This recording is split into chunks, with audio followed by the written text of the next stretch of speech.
Extremadura sigue siendo una de las comunidades autónomas con más actualidad ferroviaria, y en esta ocasión por motivos buenos, avances en obras y no tan buenos, al haberse generado una polémica y preocupación por informaciones recientes sobre la futura conexión entre Madrid y Lisboa que te cuento en este vídeo.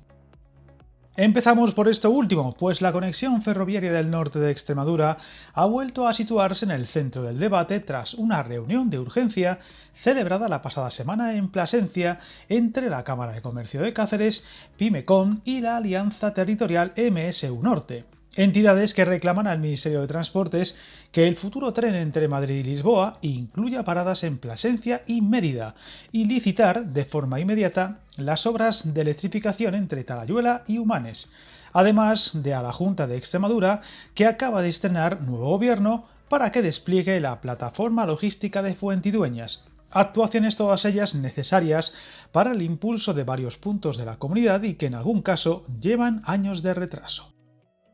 Pero lo más relevante y que ha dejado más titulares en Extremadura han sido tres grandes asuntos que a juicio de las entidades reunidas resultan determinantes para el futuro económico y territorial del norte extremeño. El primero, la definición del corredor ferroviario de alta velocidad entre Madrid y Lisboa, donde uno de los principales motivos de preocupación fue el estudio de mercado del futuro AVE Madrid-Lisboa, que la Agrupación Europea de Interés Económico ha adjudicado por 1,17 millones de euros y con un plazo de ejecución de 2 años, donde, según expusieron los asistentes a la reunión, ese estudio analiza los flujos de movilidad y los tiempos de viaje del futuro tren de alta velocidad entre Madrid y Lisboa, pero no contempla paradas en Plasencia y Mérida, aunque sí recoge, en cambio, las nuevas estaciones previstas en la traza con los bypasses de Cáceres y Badajoz, un tema que ha generado una máxima preocupación en el ámbito social y empresarial. Viajar en tren nunca fue tan fácil. En trenes.com encuentra y reserva tus billetes de Renfe, Wigo, Irio y muchos otros países europeos. Vive experiencias únicas a bordo y recuerda, si vas sobre raíles, está en trenes.com.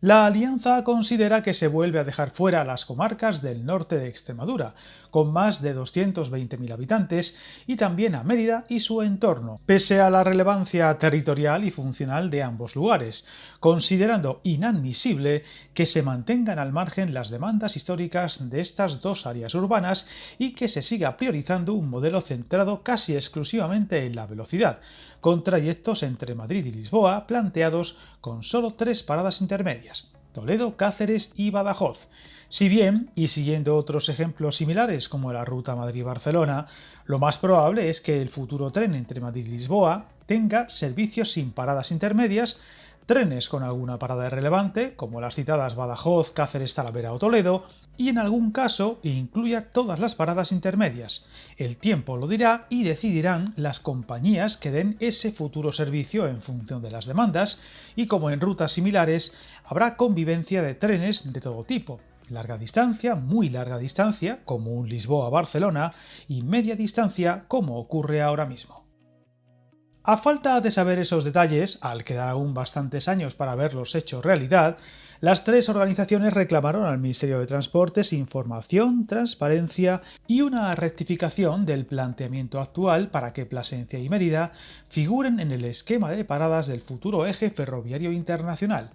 Otro de los puntos centrales de la reunión fue la situación de la futura nueva estación de alta velocidad de Plasencia, norte de Extremadura, exigiendo al Ministerio de Transportes que el próximo 30 de octubre de 2026, una vez transcurridos 2 años de trámites, se decida de manera definitiva la ubicación de esa nueva estación en el entorno de Fuentidueñas y que su construcción salga a licitación de forma urgente, con el objetivo fijado por las organizaciones de que esa infraestructura entre en servicio en 2028, coincidiendo con la puesta en marcha de la línea de alta velocidad entre Plasencia y Navalmoral, así como la electrificación de todo el corredor hasta Humanes. Una estación que, recordemos, tras el fiasco de la puesta en servicio del tren de altas prestaciones en verano de 2022, se habló de construirse con urgencia y aún no se han dado los pasos suficientes. Por último, llama la atención que una reunión reivindicativa como esta en Plasencia se olvidara por completo de la reconstrucción de la Ruta de la Plata,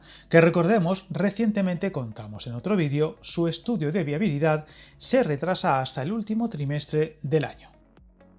Pero no todo son malas noticias, retrasos o reivindicaciones que no llegan, pues en las últimas semanas han proseguido los avances en las obras del tramo del norte de la provincia de Cáceres. Concretamente, lo más visible ha estado en el subtramo Río Tietar-Malpartida de Plasencia, de 11,72 kilómetros, que acelera con los dos tramos de celosía metálica ya colocados y trabajos aún en marcha en las estructuras de hormigón sobre la autovía ex A1, muy cerca de Malpartida, el tramo más complejo que queda por terminar y donde aparte de dicho viaducto también se está rematando el túnel de dehesa de Terzuelo de 1500 metros de longitud. Hitos que acercan un poco más la finalización de un tramo que hará posible al fin la culminación de la alta velocidad en suelo extremeño y del que seguiremos muy pendientes, así como del resto de frentes abiertos en esta comunidad. Suscríbete al canal y recuerda que el camino más largo se inicia con un primer paso.